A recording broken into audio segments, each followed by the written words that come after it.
খবর সুশান্ত মৃত্যু তদন্তের খবরে আজ জেরা করা হতে পারে অভিনেত্রী রিয়া চক্রবর্তীকে। সূত্রের দাবি ডাকা হতে পারে রিয়ার পরিবারকে। আমরা এই বিষয়ে বিস্তারিত জানবো আমাদের প্রতিনিধির কাছ থেকে। তবে আপনাদের আরো একবার জানিয়ে রাখি, গতকাল সুশান্ত মৃত্যু তদন্তে এক দফা জেরা করা হয়েছে সুশান্তের বন্ধু সিদ্ধার্থ পিঠানিকে। আমাদের সঙ্গে রয়েছেন প্রতিনিধি অরুণিমা দে। অরুণিমা, আজ সিবিআই প্ল্যান অফ অ্যাকশন কি, কাকে কাকে ডাকা হতে পারে, কি জানতে পারছো? আমরা কাল যেটা দেখেছি, কালকে কিন্তু সিবিআই নীরজ সিং সুশান্তের খুব পরশু জেরা করা হয়, তাকে আবার জেরা করা হয়েছে। সিদ্ধার্থ পিঠানি এবং দীপেশ সাওয়ন্ত মানে সুশান্তের ফ্ল্যাটমেট যারা, ওর কর্মচারী যারা, তাদেরকে জেরা করা হয় এবং তাদেরকে সঙ্গে নিয়ে সিন পুনর্নির্মাণ করতে দেওয়া হয় তার ফ্ল্যাটে। আজ যেটা শোনা যাচ্ছে সেটা হলো এই সিদ্ধার্থ পিঠানির ওপর কিন্তু যথেষ্ট সন্দেহ রয়েছে। সুশান্তের বাবা তাকে অ্যাকিউজ করেছেন, সুশান্তের পরিবারের সন্দেহ রয়েছে। আজকে সিদ্ধার্থ পিঠানি এবং রিয়া চক্রবর্তীকে মুখোমুখি বসিয়ে জেরা করা হবে, কারণ অতীতে আমাদের মনে আছে সিদ্ধার্থ পিঠানির বয়ানে যথেষ্ট অসঙ্গতি ছিল। একবার তিনি বলছেন তিনি সুশান্তকে ওষুধ দিতেন, আরেকবার তিনি বলেছেন রিয়া ওষুধ কিনে দিত। এই নিয়ে অনেকবার অনেক রকম বয়ান দিয়েছেন। তাই মুখোমুখি একটা জেরা করার সম্ভাবনা রয়েছে, খবর এমনটাই। পাশাপাশি রিয়া চক্রবর্তীর বাড়ির লোক ইন্দ্রজিৎ চক্রবর্তী কিংবা সৌভিক চক্রবর্তীকেও আজকে ডাকা হতে পারে ডিআরডিও গেস্ট হাউসে, এবং একটা বেশ ম্যারাথন জেরার পর্ব চলবে বলেই জানা যাচ্ছে। সমান্তিকা, একেবারে ধন্যবাদ অরুণিমা। অরুণিমার সঙ্গে কথা বলছিলাম আমরা, যেরকমটা অরুণিমা জানালো, আজকে ডাকা হতে পারে রিয়ার পরিবারকে এবং রিয়া চক্রবর্তীর মুখোমুখি সিদ্ধার্থ পিঠানিকে বসানো হতে পারে এবং জিজ্ঞেস করা হতে পারে চাবিওয়ালাকেও। সুশান্ত মৃত্যু মামলা তদন্তে নেমে অভিনেতার বান্দ্রার ফ্ল্যাটে সিবিআই। ঘটনার পুনর্নির্মাণ কেন্দ্রীয় তদন্তকারী দলের ফের জিজ্ঞাসাবাদ সুশান্তের রাঁধুনিকে। সুশান্তের ময়নাতদন্তের রিপোর্ট পরীক্ষা করতে 4 সদস্যের দল গড়ল এইমস।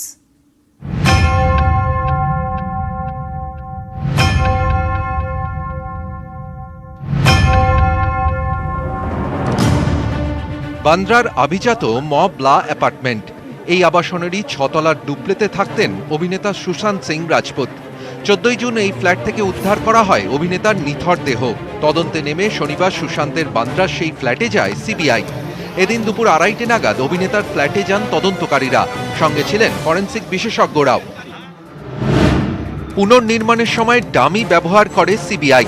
প্যান থেকে ডামি ঝোলানো হয়, ঝুলন্ত ডামির উচ্চতা বিছানা থেকে মাপা হয়। সুশান্তের ফ্ল্যাটের আশপাশের কয়েকটি বিল্ডিংয়েরও ভিডিও করা হয়। ফ্ল্যাট লাগোয়া বিল্ডিংগুলি সিসিটিভি ফুটেজ খতিয়ে দেখা হয়।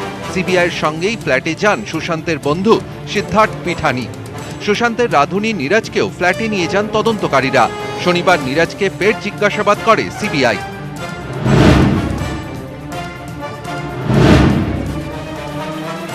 সিবিআইয়ের দাবি, সুশান্তের ময়নাতদন্ত রিপোর্টে অসঙ্গতি মিলেছে। কেন্দ্রীয় গোয়েন্দাদের দাবি, সুশান্তের ময়নাতদন্ত রিপোর্টে মৃত্যুর সময়ের উল্লেখ নেই, তাই সুশান্তের ময়নাতদন্ত রিপোর্ট ফের পরীক্ষা করে দেখা হবে। ময়নাতদন্ত রিপোর্ট পরীক্ষা করবে এইমসের 4 সদস্যের দল, নেতৃত্বে এইমসের ফরেনসিক বিভাগের প্রধান সুধীর গুপ্তা। খুন না আত্মহত্যা? খুন হলে কিভাবে তা করা হয়েছে, আত্মহত্যা হলেও কিভাবে? সুশান্তের শরীরে আঘাতের ধরন, বিসেরা এবং পারিপার্শ্বিক তথ্য প্রমাণের ভিত্তিতে ময়নাতদন্ত রিপোর্ট খতিয়ে দেখবেন চিকিৎসকরা। নিউজ 18 বাংলা। সুশান্তের আত্মহত্যা নাকি খুন? খুনের মাস্টারমাইন্ড কি অভিনেতার ঘনিষ্ঠ বন্ধু সন্দীপ সিং? এক প্রত্যক্ষদর্শীর দাবিতে এমনই চাঞ্চল্যকর অভিযোগ উঠে এলো দুবাই লিঙ্কও।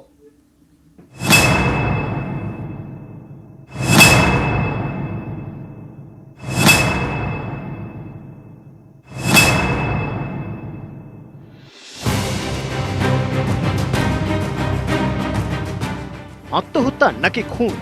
2 মাস পরেও সুশান্ত মৃত্যু মামলা নিয়ে জল্পনা তুঙ্গে। প্রায় প্রতিদিনই সামনে আসছে কোনো না কোনো তথ্য, ভিডিও, হোয়াটসঅ্যাপ চ্যাট, যা জল্পনার আগুনে ঘি ঢালছে।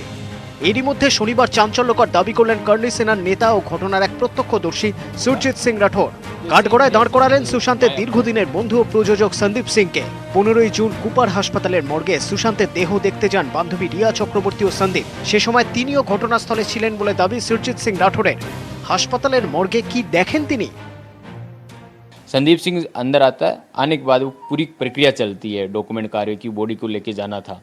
मैं खुद वहाँ था, एक ऑफिसर भी आते हैं। 1 घंटा तक हम वहाँ डॉक्यूमेंट कार्रवाई वगैरह सब कुछ कर रहे थे, चल रहा था। हम बातचीत कर रहे थे, वो आपस में जैसे उन्होंने कोई दुबई का नाम लिया कि दुबई से एक बात हुई, फ़ोन ऐसा कुछ बोला उन्होंने, दुबई मुझे वर्ड याद है, उन्होंने बोला।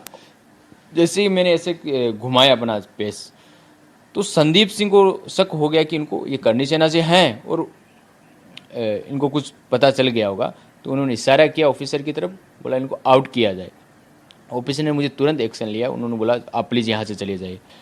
उसी दिन से मुझे संदीप सिंह के ऊपर शक हो गया था कि कहीं ना कहीं दाल में कुछ काला है और ये बंदा इस साजिश में शामिल है। पूरा मॉनिटरिंग जिस प्रकार से वो कर रहा था, उसके इशारे से पुलिस काम कर रही थी, उसके इशारे से लोग काम कर रहे थे, उसके यार दोस्त काम कर रहे थे।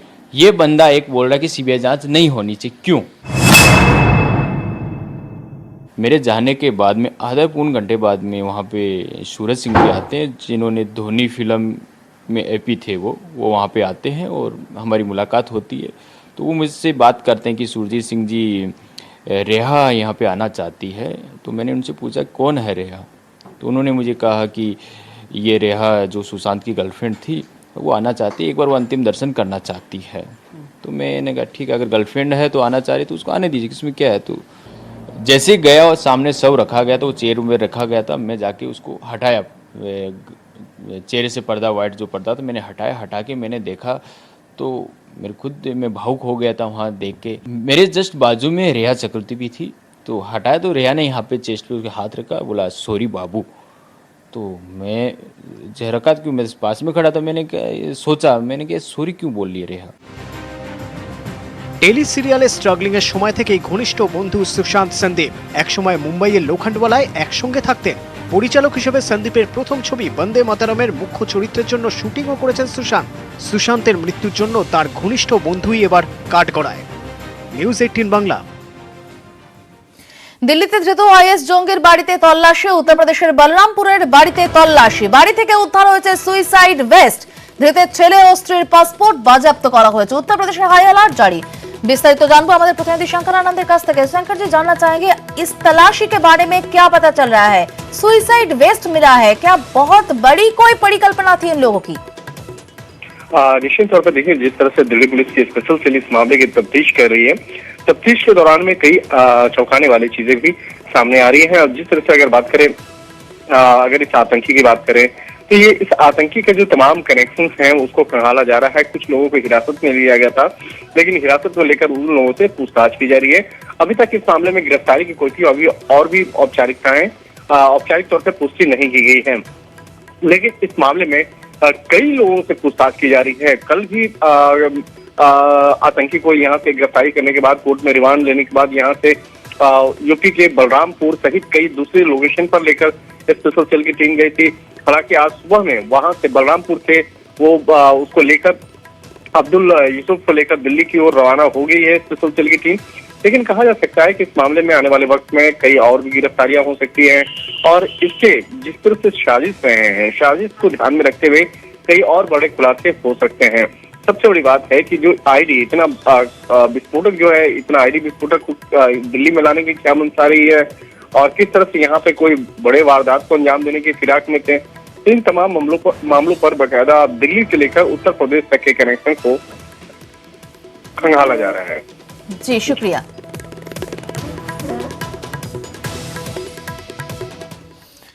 পাকিস্তানে দাউদ ইব্রাহিম কবুল করল ইসলামাবাদ। শনিবার পাকিস্তানের স্থানীয় সংবাদ মাধ্যমে প্রকাশিত খবর, করাচির অভিজাত এলাকা ক্লিফটনে সৌদি মসজিদের কাছে হোয়াইট হাউস নামে একটি বাড়িতেই দাউদের ঠিকানা।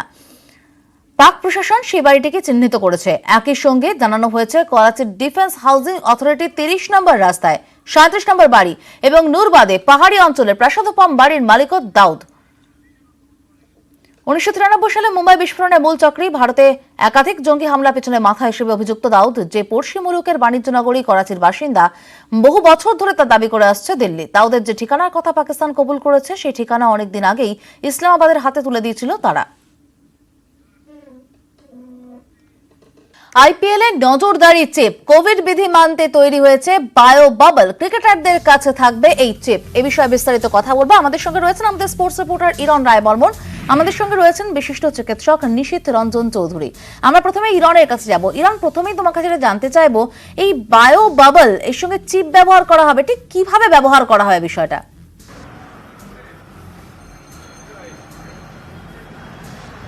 দেখো বায়ো বাবেল কি সেটা প্রথমে জানা দরকার। আইপিএল এ কোভিড পরিস্থিতিতে এই মুহূর্তে কিন্তু স্বাস্থ্যবিধিটা সবচেয়ে গুরুত্বপূর্ণ। বিসিসিআই কর্তারা এরা চাইছেন ক্রিকেটারদের এবং তার সাপোর্ট স্টাফদের প্রত্যেকের স্বাস্থ্যবিধি যাতে সুরক্ষিত হয়, সেই কারণে তাদের বারবার পরীক্ষা রয়েছে, করোনা পরীক্ষা হবে, তাদের কোয়ারেন্টাইন রয়েছে।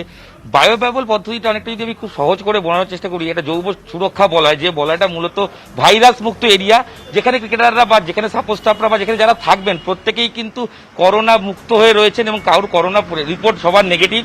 কোয়ারেন্টাইন কাটিয়ে আসবেন। শুধু ক্রিকেটার বা সাপোর্ট স্টাফ নন, তাদের যে রুম সার্ভিস বা হোটেলের ক্ষেত্রে যারা কর্মীরা কাজ করবেন তারাও কিন্তু বাড়ি যেতে পারছেন না, তারা ওই জোনটার মধ্যে থাকছেন।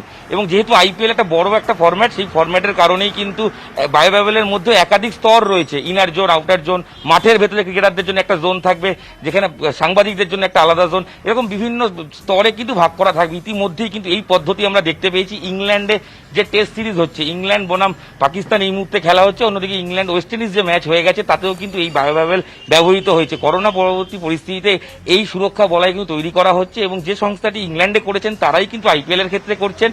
খুব সহজ করে আরেকবার বলার জন্য যে বায়ো বাবেল বিষয়টা এমন একটা জোন যেটা একবার জানতে চাইবো তোমার কাছে, যে জোনটা তো বুঝলাম, এই চিপে যে ব্যবহার করা হবে, কি করে এটা ব্যবহার করা হবে?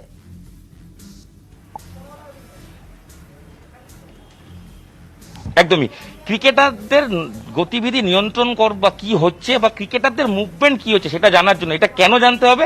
কারণ ক্রিকেটাররা যাতে এই বায়ো বাবেলের রুলস না লঙ্ঘন করতে পারেন, অর্থাৎ এই বায়ো বাবেলের বাইরে ক্রিকেটাররা যদি বেরিয়ে যান সেক্ষেত্রে কিন্তু তাদের আবার প্রোটোকল মেনে কোয়ারেন্টাইন 6 দিন, তারপর করোনা পরীক্ষা কয়েক দফায়, তারপর আসতে হবে। এই সবগুলো যাতে না হয় সেই কারণে কিন্তু ক্রিকেটারদের একটা চিপ দেওয়া হবে। চিপটা মূলত ঘড়িতে বা মোবাইলে একটা গ্যাজেট হিসাবে গলার যে আই কার্ড তাতে রাখতে পারেন, গলার চেনে রাখতে পারেন। আমরা ইতিমধ্যে এরকম একটা বায়ো বাবেল চিপ ব্যবহার কিন্তু দেখেছি, যে জোফ্রে আর্চার ইংল্যান্ডের ক্রিকেটার, তিনি এই বায়ো বাবেলের বাইরে বেরিয়ে চলে গেছিলেন, তাকে কিন্তু সঙ্গে সঙ্গে ট্র্যাক করা গেছে। সেই একই সিস্টেম ওইভাবে ব্যবহার করবে একেবারে। ইরান, তুমি আমাদের সঙ্গে থাকো। আমাদের সঙ্গে রয়েছেন স্পোর্টস মেডিসিনের বিশেষজ্ঞ ডক্টর নিশীথ রঞ্জন চৌধুরী। ডক্টর চৌধুরী, এই বায়ো বাবল এই মুহূর্তে অত্যন্ত জরুরি বোঝা যাচ্ছে ক্রিকেটারদের সুরক্ষার জন্য। কি হয় এই বায়ো বাবলের মাধ্যমে, কিভাবে সুরক্ষিত রাখা যায় ক্রিকেটারদের? আসলে বায়ো বাবল বলতে অনেকেই বোধহয় ভাবছেন যেটা একটা সত্যিকার একটা বাবল তৈরি হয়েছে। আসলে এটা একটা কাল্পনিক একটা সুরক্ষা বলয়, যে বলয়টা হচ্ছে ভেতরে যারা থাকবেন তারা প্রত্যেকেই সুরক্ষিত। কিসের থেকে সুরক্ষিত? না এই কোভিড থেকে সুরক্ষিত। এর বাইরে যারা আছেন তারা কোভিড আছে কি নেই সেটা আগে পরীক্ষা করতে হবে।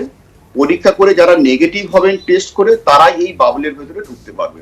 সেটা ক্রিকেটার হোক, কোনো প্লেয়ার হোক, সাপোর্ট স্টাফ হোক, যেটা একটু আগে বলছিলেন আমাদের সাংবাদিক বন্ধু, যে এর ভেতরে যারা থাকবেন প্রত্যেকে কিন্তু করোনায় নেগেটিভ থাকবেন। তার ফলে একটা জিনিস হবে কি, এই প্লেয়ারদের থেকে বা ভেতরে যারা আছেন তাদের থেকে একজনের থেকে অন্যজনের করোনাটা ছড়াবে না, তারা অন্য কেউ আক্রান্ত হবেন না। আর তার সঙ্গে সঙ্গে এটাও একটা করা হচ্ছে যে বাইরে থেকে করোনা আক্রান্ত কেউ যেন ভেতরে ঢুকতে না পারে। এই হচ্ছে মোদ্দা কথা। এর ব্যাপারটা এমন কিছু বাবল নয়, এটা কোনো ছাউনি দিয়ে কিছু তৈরি করা হচ্ছে না। যেটা তৈরি হচ্ছে একটা কাল্পনিক একটা সুরক্ষা বলয় তৈরি করা হচ্ছে। সেক্ষেত্রে ট্র্যাকিংটা কিভাবে হবে? কোনটা? ট্র্যাকিংটা যাতে এই সংক্রমণ না ছড়ায়। প্রথম কথা হচ্ছে ভেতরে যারা ঢুকবেন, ভেতরে বাবলের ভেতরে, অর্থাৎ ওই যেখানে খেলা হচ্ছে যে স্টেডিয়াম জোনে যারা আছেন তাদেরকে আগে কোয়ারেন্টাইনে রাখা হবে, তাদের টেস্ট করা হবে। দেখা যাবে 2 বার পজিটিভ টেস্ট যদি হয় বা 2 বার নেগেটিভ যদি হয় তাদের ক্ষেত্রে আলাদা। যারা 2 বার নেগেটিভ হলেন তাদের প্রমাণিত যে তাদের ক্ষেত্রে করোনা নেই, তারা এই বাবলে ঢুকতে পারবে। এই ঢোকার পরেও কিন্তু খেলার পরে বা মাঝে মাঝে কিন্তু তাদের করোনা টেস্ট হবে, যাতে আমরা ট্র্যাক করতে পারি যে এখানে যারা যারা আছেন তাদের কারোর ক্ষেত্রেই করোনা পজিটিভ কোনো কেস নেই। এইটা হচ্ছে ট্র্যাকিং। আর ট্র্যাকিং এর জন্য যে চিপ ব্যবহার করা হচ্ছে সেটা হচ্ছে যে আমরা যদি বলি যেমন মোবাইলে আমরা বা এতে আমরা অনেক ক্ষেত্রে ট্র্যাক করতে পারি যে কেউ বাইরে কোথায় আছেন, কোথায় উনি আছেন, এটা যেমন জানতে পারি। এই চিপটা দিয়ে ইনফরমেশন চলে আসবে যে এই মুহূর্তে উনি কোথায় আছেন। অনেক ধন্যবাদ ডক্টর চৌধুরী। ধন্যবাদ ইরান তোমাকেও।